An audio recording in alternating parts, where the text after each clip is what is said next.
First law is Kirchhoff current law, which states that algebraic sum of the currents entering in a node is equal to 0. In other words, sum of the currents in a node is equal to sum of the currents leaving the node. Kirchhoff voltage law states that algebraic sum of the voltages in a closed loop of a circuit is equal to 0. So whenever you will traverse through the loop, either there will be voltage rise or voltage drop. So sum of voltage rises and sum of voltage drops is equal to 0. Then I have explained how to write on a Kirchhoff law. So Kirchhoff law, whenever you want to apply, you have to select a particular node in a circuit, then apply the Kirchhoff law. So if you apply the Kirchhoff law to this circuit, I1 plus I2 is equal to I3. Similarly, there is a node in a particular electrical circuit. Two currents are incoming currents, two currents are outgoing currents. So I can write down the sum of incoming currents is equal to sum of outgoing currents. Now coming to Kirchhoff voltage law. As I said, Kirchhoff voltage law can be applicable not to node, it will be applicable to loop. Okay, what is a loop means you start from one point, one node, and travel to second node, and travel to third node, and come back to the same node. This is called as one loop. So you'll start with A. From A, you are traversing to C. From C, you are traversing to B, and then coming back to A. That means you have completed one loop. Now, how to write a positive sign convention while writing a KVL is very, very important. So whenever you are going through a loop, if at all you are touching the positive of an element, you have to take it as a positive value. If you are touching the negative, you have to write it as a negative value. So now I'll start from A. Okay, so from A to B, there is a voltage drop. Therefore, I am writing plus V2. And from C to B, there is a voltage rise. Because you are touching minus, I am writing minus V3. When you travel from B to A, you are touching minus to plus. So therefore, minus V1. So it is very, very important whenever you are writing a loop. Let us analyze this. This is minus to plus. Battery bigger line will be plus, smaller line will be minus. So as you can see, the current direction is like this. This is plus and minus. So let us assign plus and minus, and then plus and minus. So how to write a KVL equation? So let the current flowing is I. So I R1 plus V1 minus V2 plus V2. So whenever you are going through a loop, if you are touching a positive of that voltage, you write it as plus. Negative of the voltage, you write it as minus. So remember, algebraic sum of voltages. You should not write currents. Sometimes in a problem, to misguide you, they will give a current sources. So we should not write a current value. We can add the two different quantities until unless they are having a same units. So it is algebraic sum of voltages in a closed loop is equal to 0. While writing down the voltages, if you are touching a positive sign, write down it as a positive value. If you are touching the encountering the negative sign, write down it as a negative value. This is the convention which we are going to follow throughout the electrical science one. So let us analyze with a simple single loop circuit. So I have to start from this node. So when you travel from one node to other node, you are touching minus E1. So first equation what I will write down is it is minus E1. Then you are touching plus. There is a voltage drop in R1. Okay, when you are traveling a current in clockwise direction, you are touching plus. So you have to write down plus V1. Then you are touching minus of a battery. So your equation will become minus E2. Then you are touching a voltage drop. That means there is a drop in voltage, plus to minus. The voltage drop across R2 is V2. So plus V2. And then you are touching plus of R3. So V3, here there is a voltage drop. So you are touching plus. So plus V3 is equal to 0. How to analyze this circuit is, in this circuit, they are having two voltage sources and three resistors. So when you are writing a KVL equation, whenever you touch the plus, you are taking it as a positive. So minus E1 plus I1 R1 minus E2 plus I1 R2 plus I1 into R3. So he has indicated as I. So we have to write down voltages and plus voltage drops. So I'll repeat once again, minus E1, I into R1, that is V1, minus E2, and then plus I2 R2 plus I3 R3. So sum of voltage drops is equal to sum of voltage rises. In other words, E1 plus, you take E1, E2 on the right hand side, E1 plus E2 is equal to V1 plus V2 plus V3.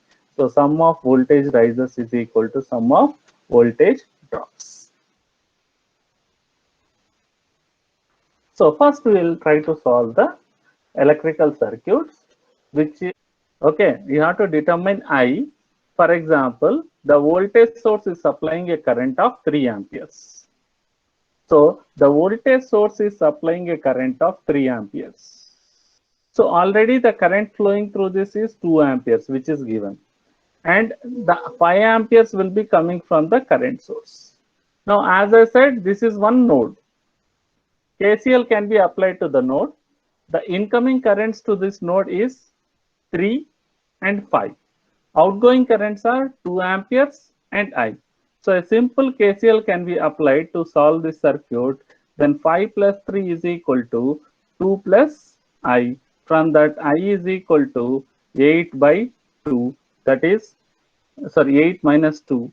That is 6 amperes. This problem he is saying, count the number of branches and nodes in an electrical circuit if Ix is equal to 3 amperes. If Ix is equal to 3 amperes and the 18 volts delivers a current of, the current delivered by 18 volts is 8 amperes.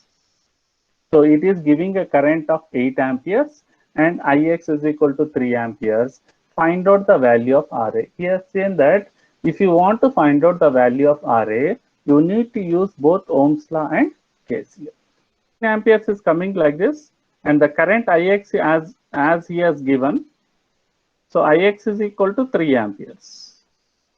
And the current coming from the 18 volts voltage source is 8 amperes. So 13 amperes is incoming, 8 amperes is incoming, outgoing is 3, remaining current will flow in downward direction.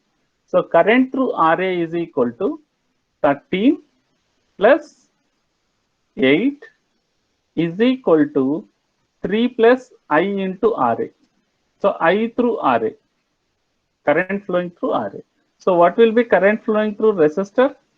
So 13 plus 8, 21, 21, yeah, 13 plus 8, 21, 21 minus 3, 18 amperes. So current flowing through this is 18 amperes we got. But he is asking what is the resistor value. So voltage across this is 18 volts and current flowing through this is 8 amperes. So what is the resistance value? 18 by 8, sorry, 18 by 18, 1 ampere. So let us see with the animation. So before that, how many number of nodes are there? There are 3 nodes. Node number 1, node number 2, node number 3. So first answer is number of nodes are 3. And how many branches are there? 1, 2, 3, 4, 5. 5 branches are there. Okay, as given in the problem, so 8 amperes is the current delivering from the voltage source and 13 amperes is coming like this, and he is saying that Ix is equal to 3 amperes. If we apply the KCL at this node, incoming current is 13, outgoing current is 3 plus 10, so this current will be 10 amperes. Now 10 amperes is coming from this side, 8 amperes is coming from this side, total current flowing through Ra is 18 amperes. So number of nodes are 3 and number of branches are 5. Current coming from 18 volt voltage source is 8 amperes. So Ix is equal to 3 amperes as given in the circuit. Then the total current is equal to 8 amperes. Ra is, sorry, there is a small mistake. Ra is 1 ohm, 18 by 18. That current is flowing through the circuit. So whenever it touches R1, it is plus and minus. Whenever it is touches R2, it is plus and minus. So how we can write down the KVL equation? As I said, when you start from this node, minus to plus, so we have to write down it as minus Vs. Then plus to minus, we have to write down voltage drop, that is plus I1 R1. Then plus to minus, current flowing through R2 is I2, voltage drop I2 into R2. This is the first KVL equation. So let us identify how many number of nodes are there. There is one node, second node, this complete interconnection can be considered as a second node, and this complete interconnection can be considered as a third node. There are three nodes and number of circuit elements are 5. So let the current is flowing from Vs in a particular direction. So the Vs will flow in a clockwise direction. The current flowing is, let the current flowing through R1 is I1, current flowing through R2 is I2. So first point is you identify the loop, assign the current variables and directions. Once you assign the current directions, then use the Ohm's law and find out what is the voltage drop in R1, what is the voltage drop in R2. Then apply the KVL. Apply the KVL to a particular loop. So when you apply the KVL for a particular loop, whenever you are encountering plus and voltage drop, you have to write down plus I1 R1. So whenever you are encountering, you can see second voltage drop is also I2 R2. You can see I have added I1 R1 plus I2 R2 plus Vs or minus Vs. When you come back here, you are touching minus to plus. So it will become minus Vs. So this is very important. Why I am going slow is that if you go wrong notation, then you will get wrong answers. So first you have to assign the voltage plus and minus voltage drops and travel in a clockwise direction. You are touching plus to minus. So plus I1 R1 plus to minus plus I2 R2 minus to plus, so minus Vs. This is equation number 1.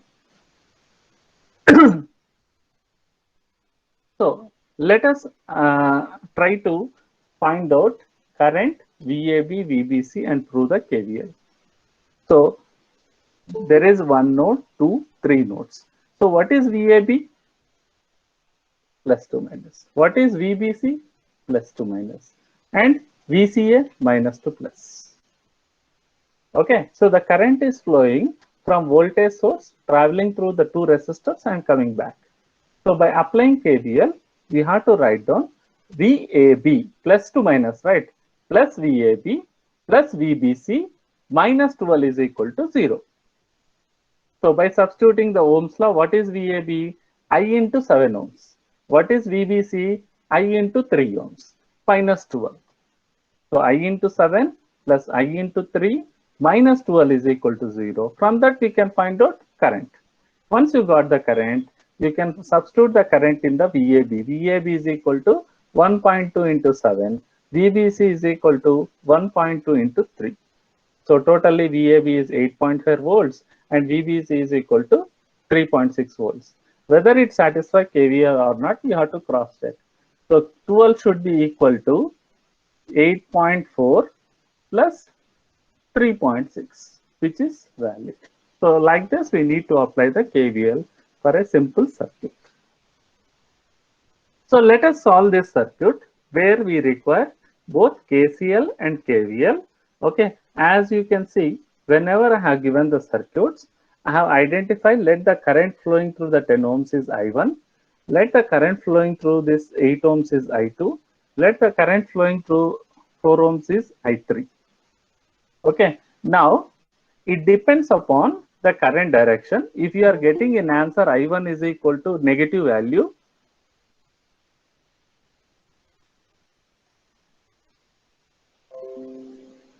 then means actually current is flowing in opposite direction. Okay, so let us see how many nodes are there in this circuit.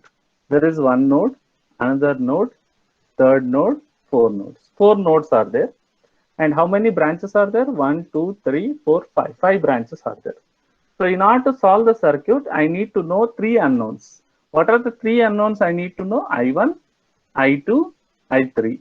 So in order to find out 3 unknowns, I need 3 algebraic equations. So that once you simplify using matrix or using calculator, you can find out I1, I2, I3. So how to do in a better way, how to use a matrix representation, I will tell you in the coming classes. Okay. So now let us analyze. We have to first assign the voltage drops. So as current is entering through this, we'll write down plus and minus. As current is entering in this direction, plus and minus. As I3 is flowing like this, plus to minus, plus to minus. So we have indicated the node voltages. So what will be the voltage across 10 ohms? I1 into 10. What is the voltage across this 8 ohms? I2 into 8. What will be the voltage across this one is 6 into I3. Current into voltage. I3 into 4.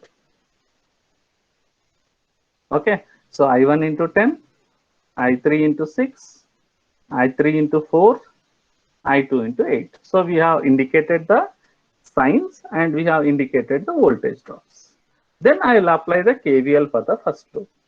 So when you apply the KVL, I am going from minus to plus, minus 50 plus I1 into 10 plus I2 into 8 is equal to 0. So first KVL equation I have written. Similarly, I can apply the KVL equation from the second loop. You can start at any point. Let us start from this point. When you go from this point to this point, you are encountering a positive voltage drop. So plus I3 into 6. Then you are encountering plus to minus. So plus I3 into 4 ohms. Then you are encountering minus to plus. Don't change the current direction. Minus to plus. So this will become minus I2 into 8 is equal to 0. This is the equation.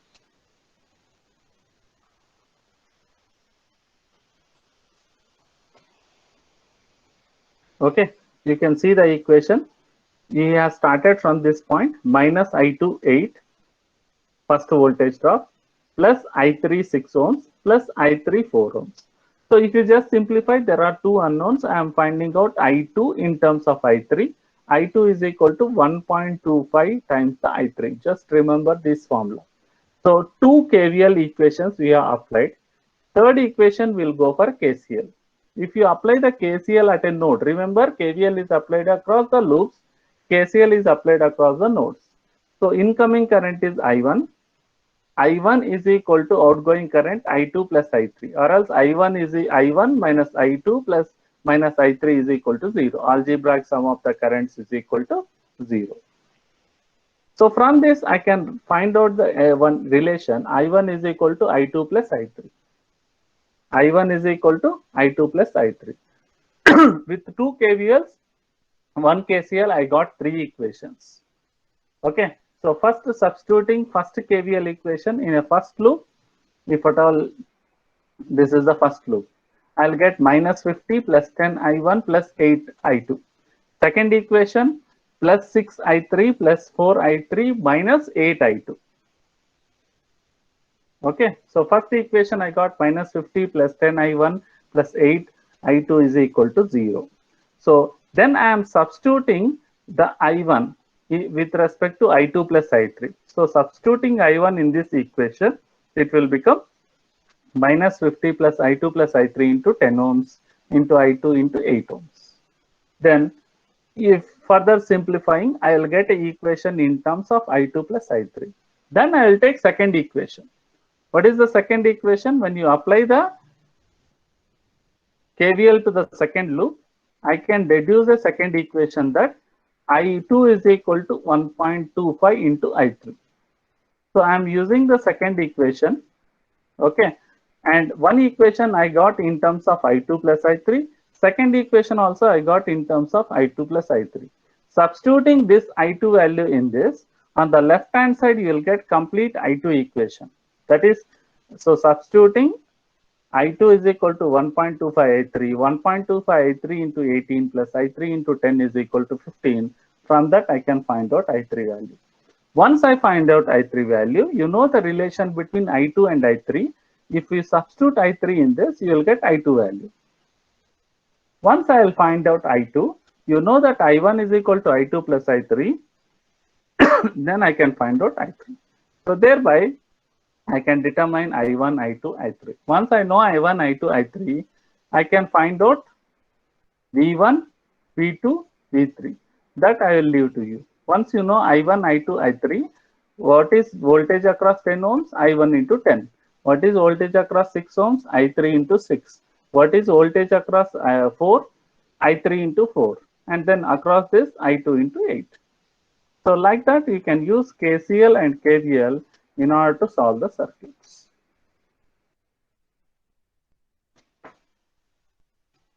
But the same circuit can be solved even with a series parallel connection. Okay, you can say that these two are in series, 6 plus 4, 10 ohms. Then the resultant resistance is in parallel with this. Then that will be in series with this. Then you can find out I1. Once you find I1, you can use parallel current division law and find out I2 and I3. So few circuits can be solved using a series parallel elimination of the circuits. So let us solve one problem on resistor equivalent resistance of a circuit. First and foremost important, whenever you are finding out equivalent resistance, we are finding out equivalent resistance. Suppose you connect a resistor meter across this. What is the resistance of a circuit? So these 2 points you should not solve at the first. Always start on the last end. Okay. Whenever you want to find out equivalent resistance across the 2 points, don't simplify these 2 points. Start from the other end. So other end is that this is the first layer, second layer, third layer. So we will try to start from a third layer. If you carefully observe, 20 ohms and 30 ohms are in parallel. So when 20 and 30 are in parallel, we can replace this with the equivalent resistance. That is R equivalent is equal to R1 into R2 by R1 plus R2. R1 by R equivalent is equal to 1 by R1 plus 1 by R2. So once you simplify 20 into 30 by 50, you will get 12 ohms. So you can see we have simplified first. So after simplifying, if you carefully observe, now 12 and 8 are in series, right? We can replace 12 into 8, 12 and 8 are in series with respect to 20 ohms. So first I have simplified this, then I found that these two are in series, then I have simplified. I have not touched this outer layer. Now you can see 20 and 20 are in parallel, right? So 20 in 20 by 40, so you'll get 10 ohms. So these two parallel connected resistors can be found out with the equivalent resistance. Now you can see 7 and 10 are in series, equivalent resistance is 17.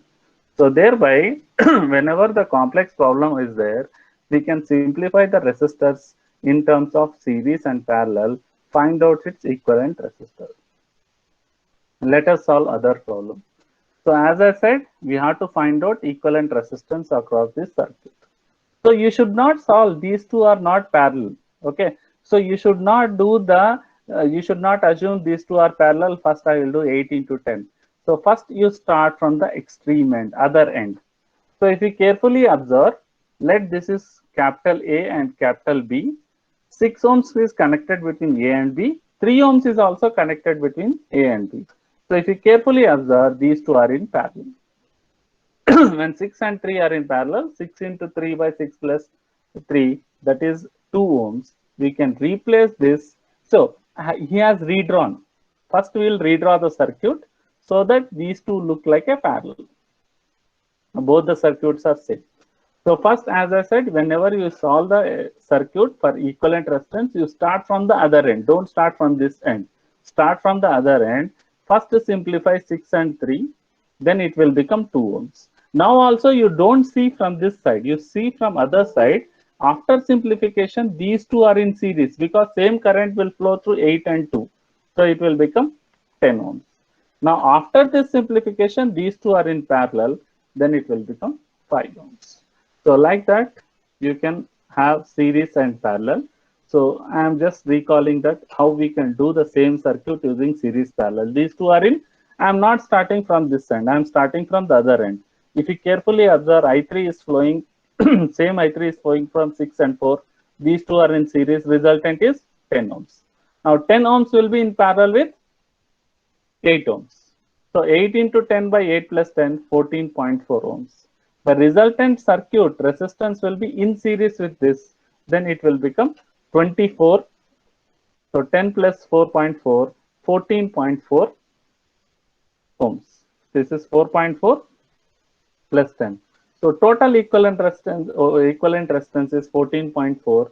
Then the current is equal to 50 by 14.4. You will get current as 3.46 amperes. So once you know 3.46 amperes, using current division law, you can find out current through this and current